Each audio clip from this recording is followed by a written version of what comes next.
आधुनिक भारत हम स्टार्ट करेंगे इस वीडियो में। आज का टॉपिक है उत्तरकालीन मुगल सम्राट। तो स्टार्ट करते हैं। उत्तराधिकार युद्ध में गुरु गोविंद सिंह ने बहादुर शाह का साथ दिया था।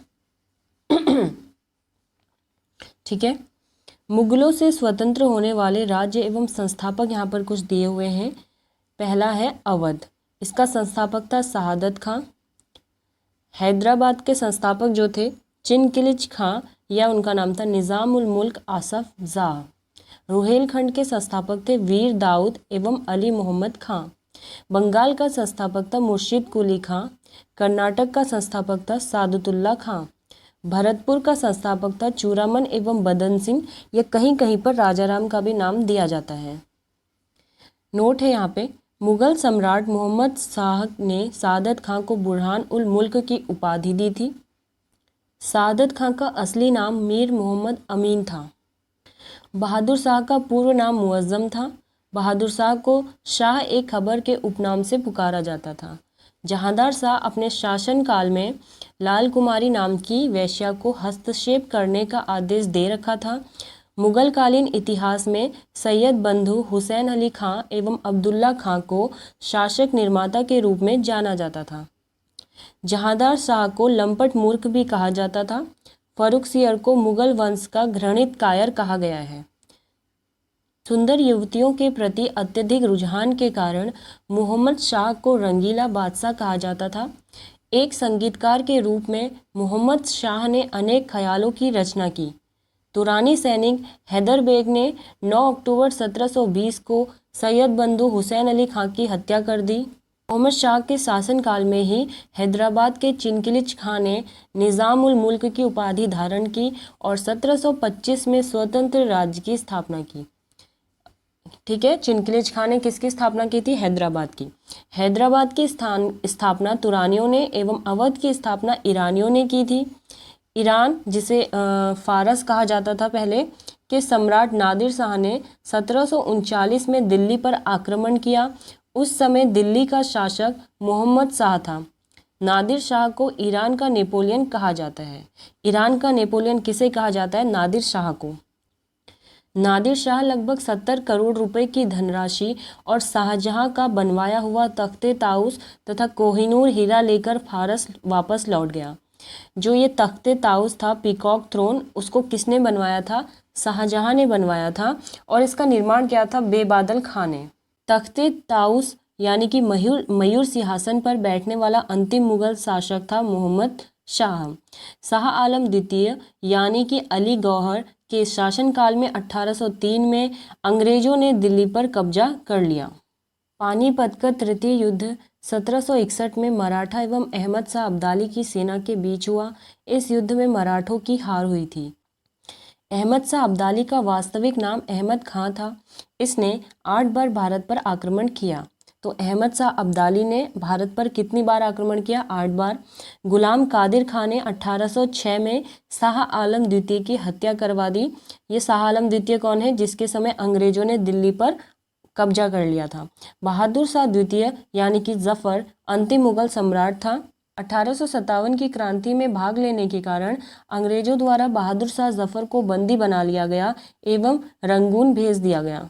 लाल किला स्थित हीरा महल बहादुर शाह जफर ने बनवाया था। मशहूर शायर मिर्ज़ा गालिब बहादुर शाह जफर के समय ही दिल्ली में रहते थे। हयात बख्श बाग लाल किला दिल्ली में स्थित है। यहाँ पर कुछ उत्तरकालीन मुगल सम्राट दिए हुए हैं। पहला था बहादुर शाह, जिसका शासनकाल था 1707 से 1712 ईस्वी तक। जहांदार शाह 1712 से 1713 ईस्वी। फर्रुखसियर 1713 से 1719 ईस्वी। ठीक है। और ये जो बहादुर शाह था, इसका साथ दिया था उत्तराधिकारी युद्ध में किसने? गुरु गोविंद ने। ये जहांदार शाह था, इसको क्या बोला जाता है? लंपट मूर्ख। ये जो फर्रुखसियर है, इसे बोला जाता है घृणित कायर। मोहम्मद शाह, इसका शासनकाल है 1719 से 1748, इसे बोला जाता है रंगीला बादशाह। अहमद शाह 1748 से 1754। आलमगीर द्वितीय 1754 से 1759। शाह आलम द्वितीय 1759 से 1806। अकबर द्वितीय 1806 से 1837। बहादुर शाह जफर 1837 से 1857। तो यही था बहादुर शाह जफर अंतिम मुगल सम्राट। यहाँ पे उत्तरकालीन मुगल सम्राट जो टॉपिक था वो एंड हो गया है। नेक्स्ट टॉपिक हम पढ़ेंगे भारत में यूरोपीय व्यापारिक कंपनियों का आगमन। भारत में यूरोपीय व्यापारिक कंपनियों का आगमन 17 या कहीं पे 20 मई भी दिया रहता है 1498 ईस्वी में वास्को डी गामा ने भारत के पश्चिमी तट पर स्थित कालीकट बंदरगाह पहुंचकर भारत एवं यूरोप के बीच नए समुद्री मार्ग की खोज की। इस यात्रा में वास्को डी गामा को गुजराती पथ प्रदर्शक अब्दुल मनीद ने सहयोग किया था। ठीक है, किसने सहयोग किया था? अब्दुल मनीद ने। 1505 में फ्रांसिस्को द अल्मेडा भारत में प्रथम पुर्तगाली वायसराय बनकर आया। तो जो पुर्तगालियों का प्रथम वायसराय था भारत में जो आया था वो था फ्रांसिस्को द अल्मेडा, और वो कब आया था? 1505 में। 1509 में अल्फांसो द अल्बुकर्क भारत में पुर्तगालियों का वायसराय बना। ठीक है, इसने 1510 ईस्वी में बीजापुर के यूसुफ आदिल शाह से गोवा को जीता। कब? 1510 में। पुर्तगालियों ने अपनी पहली व्यापारिक कोठी कोचीन में खोली। कहाँ पर? कोचीन में खोली थी पहली कोठी पुर्तगालियों ने। दक्षिण पूर्वी तट पर पुर्तगालियों की एकमात्र बस्ती थी सन थोमे। पुर्तगालियों के बाद भारत में डच लोग आए। पहला डच यात्री कार्नेलियन हाउटमैन 1596 में भारत के पूर्व सुमात्रा पहुंचा। जो वास्को डी गामा था वो 1498 में आया था, और ये जो कार्नेलियन हाउटमैन है डच है वो 1596 में आया है। डचों ने भारत में अपनी प्रथम व्यापारिक कोठी या फैक्ट्री 1605 में मसूलीपट्टनम में स्थापित की।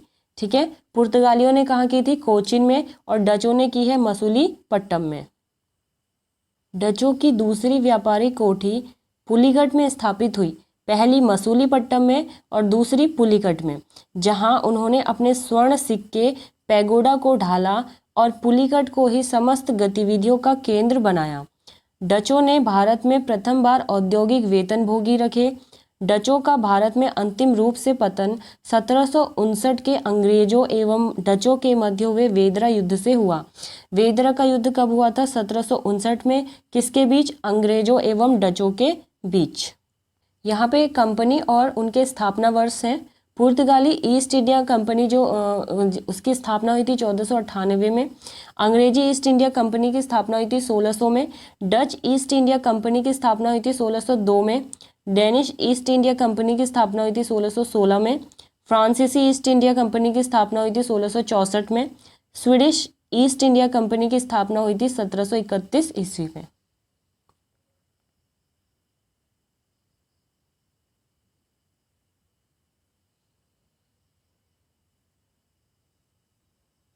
दिसंबर 1600 को इंग्लैंड की रानी एलिजाबेथ प्रथम ने ईस्ट इंडिया कंपनी को अधिकार पत्र प्रदान किया। प्रारंभ में ईस्ट इंडिया कंपनी में 217 साझेदार थे और पहला गवर्नर टॉमस स्मिथ था। मुगल दरबार में जाने वाला प्रथम अंग्रेज कैप्टन हॉकिंस था, जो जेम्स प्रथम के राजदूत के रूप में अप्रैल 1609 में जहांगीर के दरबार में गया था। नोट है यहाँ पे, भारत आने वाला पहला अंग्रेजी जहाज रेड ड्रैगन था। 1611 में दक्षिण पूर्व समुद्र तट पर सर्वप्रथम अंग्रेजों ने मसूलीपट्टनम में व्यापारिक कोठी स्थापित की। डचों ने भी अपनी पहली व्यापारिक कोठी कहाँ स्थापित की थी? मसूलीपट्टनम में। और अंग्रेजों ने भी। जहांगीर ने 1613 में एक फरमान जारी कर अंग्रेजों को सूरत में थॉमस एल्डवर्थ के अधीन व्यापारिक कोठी या फैक्ट्री खोलने की इजाज़त दी। पूर्वी तट पर अंग्रेजों ने अपना प्रथम व्यापारिक कोठी मसूलीपट्टनम में 1611 में खोला, जबकि पश्चिमी तट पर सूरत में 1613 में व्यापारिक कोठी स्थापित की। पहली बार सूरत में 1608 ईस्वी में व्यापारिक कोठी स्थापित करने का प्रयास किया गया था। 1615 ईस्वी में सम्राट जेम्स फर्स्ट ने सर टॉमस रो को अपना राजदूत बनाकर मुगल सम्राट जहांगीर के दरबार में भेजा। रो फरवरी 1619 ईस्वी तक भारत में रहा। रो जहांगीर एवं खुर्रम यानी कि शाहजहां से अंग्रेजों के लिए कुछ व्यापारिक छूट प्राप्त करने में सफल हुआ। 1632 में गोलकुंडा के सुल्तान ने अंग्रेजों को एक सुनहला फरमान दिया, जिसके अनुसार अंग्रेज सुल्तान को 500 पैगोडा वार्षिक कर देकर गोलकुंडा राज्य के बंदरगाह पर स्वतंत्रता पूर्वक व्यापार कर सकते थे। 1639 में अंग्रेज फ्रांसिस डे ने चंद्रगिरी के राजा से मद्रास पट्टे पर लिया एवं वहीं एक किलाबंद कोठी का निर्माण किया।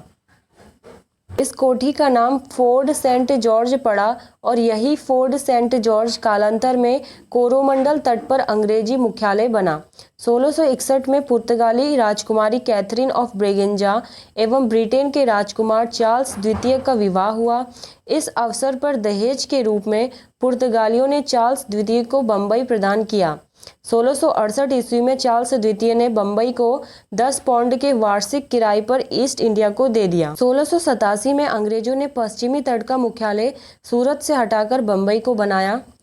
नोट है, गेराल्ड ऑन्गियर 1669 से 1670 ईस्वी तक रहा। तो सूरत का प्रेसिडेंट एवं बम्बई का गवर्नर था ये, ठीक है, इसका कार्यकाल है ये। ने बम्बई शहर की स्थापना की। तो बम्बई शहर की स्थापना किसने की? गेराल्ड ऑन्गियर ने। बंगाल के शासक शाह शुजा ने सर्वप्रथम 1651 में अंग्रेजों को व्यापारिक छूट की अनुमति दी। इस अनुमति को निशान कहते थे। 1698 में अंग्रेजी ईस्ट इंडिया कंपनी ने 3 गांव सूतानुती, कालीकट एवं गोविंदपुर की जमींदारी 1200 रुपये के भुगतान पर प्राप्त की और यहाँ पर फोर्ट विलियम का निर्माण किया। चार्ल्स आयर फोर्ट विलियम के प्रथम प्रेसिडेंट हुए। कालांतर में यही कोलकाता नगर कहलाया, जिसकी नींव जॉर्ज चार्नॉक ने रखी। तो कलकत्ता जो नगर है उसकी नींव किसने रखी थी? जॉर्ज चार्नॉक ने। भारत में फ्रांसीसियों की प्रथम कोठी फ्रैंको कैरो के द्वारा सूरत में 1668 ईस्वी में स्थापित की गई। ठीक, फ्रांसीसियों की जो प्रथम कोठी थी वो किसके द्वारा स्थापित की गई थी? फ्रैंको कैरो के द्वारा। और कहाँ स्थापित की गई थी? सूरत में। और कब? 1668 में। 1674 ईस्वी में फ्रांसीसी कंपनी के निदेशक फ्रैंक्विस मार्टिन ने वालीकोंडापुर के सूबेदार शेर खां लोधी से पुदुचेरी नामक एक गांव प्राप्त किया, जो कालांतर में पांडिचेरी के नाम से जाना गया। प्रथम कर्नाटक युद्ध 1746 से 48 ईस्वी में ऑस्ट्रिया के उत्तराधिकारी युद्ध से प्रभावित था। 1748 में हुई एला शापल की संधि के द्वारा ऑस्ट्रिया का उत्तराधिकारी युद्ध समाप्त हो गया और इसी के संधि के तहत प्रथम कर्नाटक युद्ध भी समाप्त हो गया। दूसरा कर्नाटक युद्ध 1749 से 1754 में हुआ। इस युद्ध में फ्रांसीसी गवर्नर डुप्ले की हार हुई, उसे वापस बुला लिया गया और उसकी जगह पर गोडेहू को भारत में अगला फ्रांसीसी गवर्नर बनाया गया। पांडिचेरी की संधि के साथ युद्ध विराम हुआ। पांडिचेरी की संधि हुई कब थी? 1755 में जनवरी में। कर्नाटक का तीसरा युद्ध 1756 से 1763 ईस्वी के बीच हुआ, जो 1756 में शुरू हुए सप्तवर्षीय युद्ध का ही एक अंश था। पेरिस की संधि होने पर यह युद्ध समाप्त हुआ। 1760 में अंग्रेजी सेना ने सर आयरकूट के नेतृत्व में वांडीवास की लड़ाई में फ्रांसीसियों को बुरी तरह हराया। तो वांडीवास का युद्ध कब हुआ था? 1760 में। 1761 में अंग्रेजों ने पांडिचेरी को फ्रांसीसियों से छीन लिया। 1763 में हुई पेरिस की संधि द्वारा अंग्रेजों ने चंद्रनगर को छोड़कर शेष अन्य प्रदेशों को लौटा दिया, जो 1749 ईस्वी तक फ्रांसीसी कब्जे में थे। ये प्रदेश भारत की आज़ादी तक फ्रांसीसियों के कब्जे में रहे। तो यहाँ पे हमारा जो भारत में यूरोपीय व्यापारी कंपनियों का आगमन वाला टॉपिक था वो एंड हो गया है। इसके बाद हम नया टॉपिक स्टार्ट करेंगे नेक्स्ट वीडियो में।